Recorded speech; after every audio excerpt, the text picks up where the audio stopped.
से world famous कौन भाई सत्य अहिंसा बोले सत्य अहिंसा आउ भल पाए service to mankind service to god अथला ताकर मूलमंत्र मानव सेवा ही माधव सेवा माय मदर गीता रे से लिखितोंती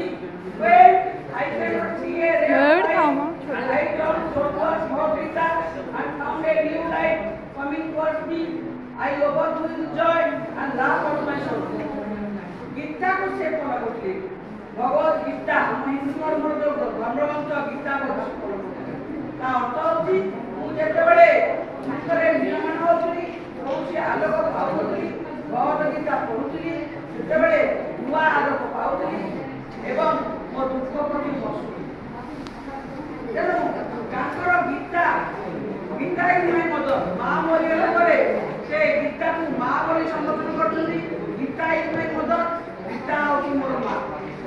तेणु गीता बोली से संपूर्ण रूपे मोर आउ चित्त प्रज्ञ थिले कारण से दुखरे वो गीतार श्लोक अछि सुखेश विघ्न मना सुखेश विगत पुर वितरग भयप्रद विदधि मुनि रुच्यते दुखरे नियमन वाला होछि कि सुखरे अति खुशी होछि ना आमे तारो एक्चुअली आमे तारो ठीक से आमे गांधी भय तो होबा हमको जन्म जन्म